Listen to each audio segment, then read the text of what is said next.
आज की प्रेस वार्ता भारत सरकार की जो ईयर एंड सेल चल रही है और उस ईयर एंड सेल में एक प्रॉफिटेबल कंपनी को निपटा दिया गया है जो प्रॉफिट कमा रही है, जो स्ट्रेटेजिक इंपॉर्टेंस की है और ऐसे व्यक्ति को दी है। मैं आपके सामने उसकी डिटेल्स रखूंगा, तो जब तक आप कागज नहीं देखेंगे आप विश्वास नहीं करेंगे मेरी बात का, ये भी मैं कह सकता हूं, और सारे कागज आपके सामने रखूंगा।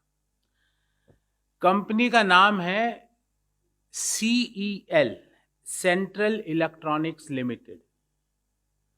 कंपनी का हेडक्वार्टर, कंपनी की फैक्ट्री साहिबाबाद, गाजियाबाद के पास साहिबाबाद में ये कंपनी का हेडक्वार्टर है।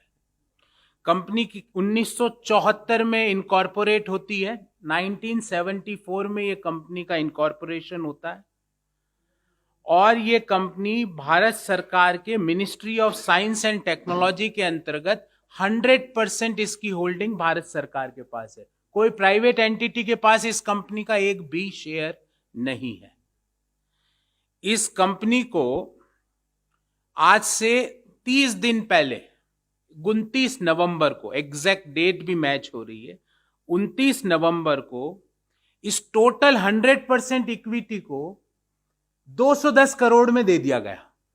मतलब पूरी कंपनी 210 करोड़ में किसके हवाले करी वो बताऊंगा आपको, पर 210 करोड़ रुपए में पूरी कंपनी जो प्रॉफिट कमा रही है, जिसके आगे 5 साल तक प्रॉफिट कमाने की फोरकास्ट है, जिसकी ऑर्डर बुक 1600 करोड़ रुपए की है, उसको कितने में दे दी गई?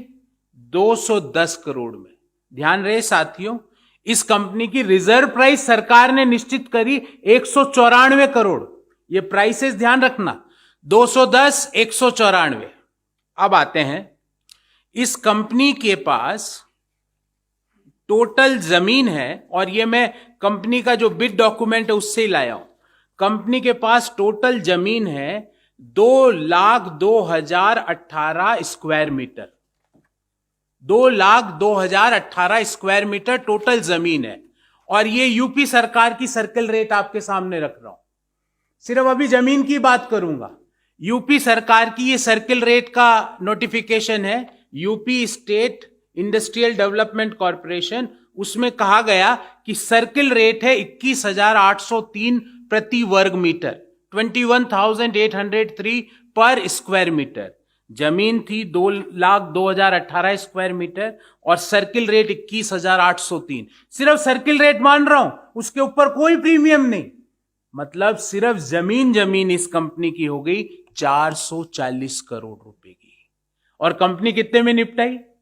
210। मतलब अभी तक मैंने इसका know how, patent, building, plant and equipment और सर्किल रेट से ऊपर 50%, 100% प्रीमियम कुछ नहीं जोड़ा। कंपनी की जो जमीन की सर्किल रेट है उसके 44%, 44% of CEL land value is the final offer price of CEL। जो सर्किल रेट थी उसकी 44% जो उसकी लैंड वैल्यू है, उसमें उस कंपनी को आपने दे दिया एक ऐसे व्यक्ति को, और उस व्यक्ति और उस कंपनी की डिटेल आगे लाऊंगा। इस कंपनी की जो फोरकास्ट हैं वो मैं आपको फोरकास्ट दिखाना चाहूंगा। ये इस कंपनी के फोरकास्ट हैं।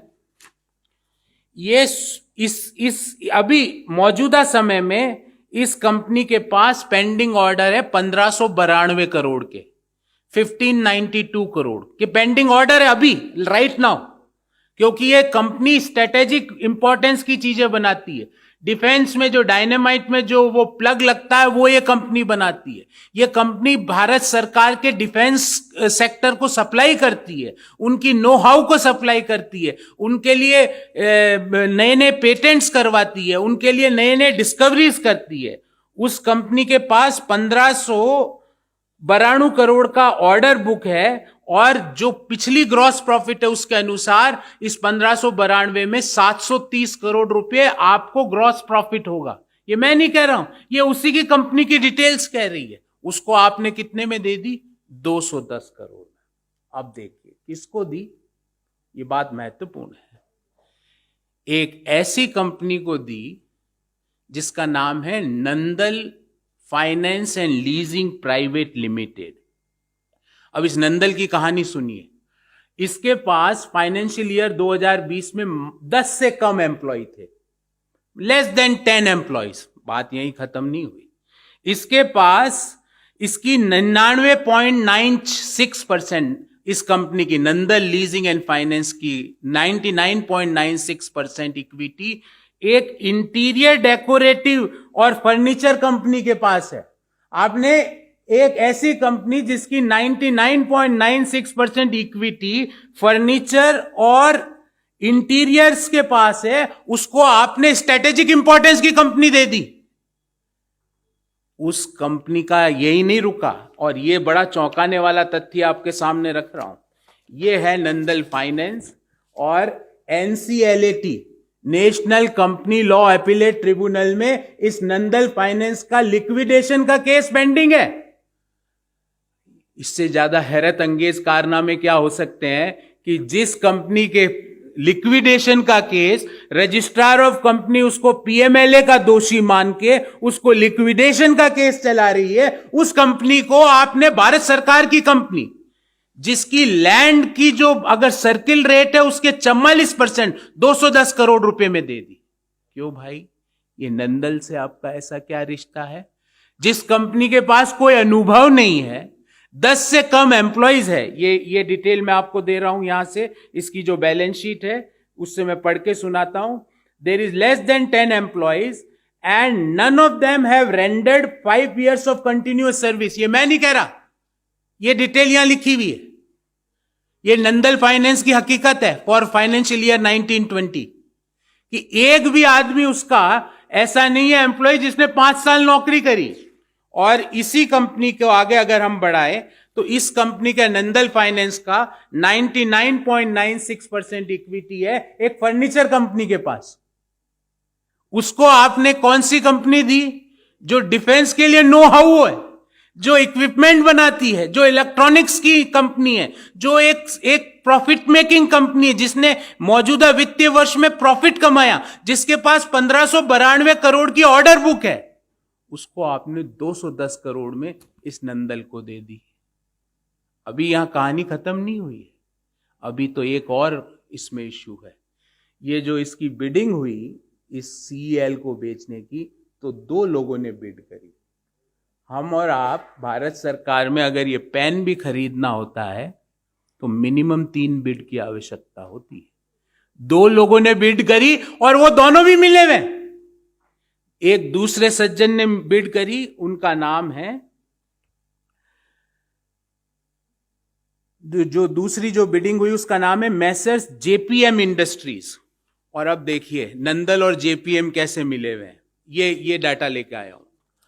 जो नंदल की जो पेरेंट कंपनी है उसमें और JPM की जो पेरेंट कंपनी है उसमें डायरेक्टर कॉमन है। ये सारा मिनिस्ट्री ऑफ कॉर्पोरेट अफेयर्स से सारा डाटा आपको दे रहा हूं। डायरेक्टर कॉमन है इनके, कॉमन डायरेक्टर है इनके। जो 2 जनों ने बिड करी, दोनों की जो पेरेंट कंपनी उसमें डायरेक्टर कॉमन, 44% सर्कल रेट की सिर्फ लैंड की वैल्यू, उसमें आपने 100% इक्विटी उसकी दे दी। हम पूछना चाहते हैं 5 सवाल। Number 1, that what is the strategic road map for selling profit making company and why government of India is in a mood to sell the profit making enterprises? क्यों स्ट्रेटेजिक और प्रॉफिट मेकिंग कंपनियों को आप क्यों बेचना चाहते हो?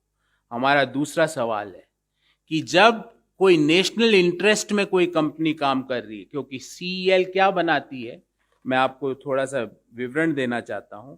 CEL बनाती है इंडिजीनियस टेक्नोलॉजीज। इंडिजीनियस टेक्नोलॉजी का मतलब हमारी स्वयं की यूज करने वाली टेक्नोलॉजी। एक तरफ तो हम वोकल फॉर लोकल पे बात करते हैं, एक तरफ तो हम ये कहते हैं कि हम हमारे इन्वेंशंस खुद का चालू रखें। एक कंपनी जो एक कर रही है 1974 से, जिसका प्रॉफिट है, उसको आपने एक फर्नीचर वाली कंपनी को ले दिया। उस कंपनी की 44% लैंड वैल्यू पे टोटल कंपनी आपने दे दी। दो बिडर थे और दोनों इंटर रिलेटेड है, फिर भी आप चुप रहे। उस कंपनी को आपने उस नंदल फाइनेंस एंड लीजिंग को दे दिया, जिसका एनसीएलएटी में केस पेंडिंग है आज भी। ये जो डॉक्यूमेंट है, ये आज सुबह का ही मैंने एनसीएलएटी की वेबसाइट से लिया है, ये वाला डॉक्यूमेंट। ये आज का है, ये आज केस पेंडिंग है। तो हमारा तीसरा सवाल इस संदर्भ में यह है कि जो सीईएल जिसकी वैल्यूएशन कंजर्वेटिव बेसिस से 1300 से 1600 करोड़ रुपए होनी चाहिए थी, वो आपने 210 करोड़ में क्यों दे दी? क्यों आपने रिजर्व प्राइस को मात्र 194 करोड़, क्यों आपने रिजर्व प्राइस को मात्र 194 करोड़ रखा? हमारा ये तीसरा सवाल। हमारा चौथा सवाल है कि आपने इंटरकनेक्शन बिटवीन बिडर्स का इवैल्यूएशन क्यों नहीं किया? जब दो ही बिडर आए और दोनों इंटरकनेक्टेड थे और आपने कंपनी बेच दी। और अंत में हम ये पूछना चाहते हैं कि why a profit making strategic PSU is hand over to a company which is having less than 10 employees, जिसके 10 से कम एम्प्लॉइज है, उसको आपने स्ट्रेटेजिक प्रॉफिट मेकिंग पीएसयू दे दी। जिसका केस एनसीएलएटी में पेंडिंग चल रहा है, उसको स्ट्रेटेजिक पीएसयू दे दी। जिसकी वैल्यूएशन एक कंजर्वेटिव हिसाब से भी अगर देखें तो 1300 से 1600 करोड़ रुपया होनी चाहिए थी। आपने रिजर्व प्राइस 194 करोड़ क्यों रखी? ये क्या हो रहा है? आप देश नहीं बिकने देंगे, ये क्या हो रहा है?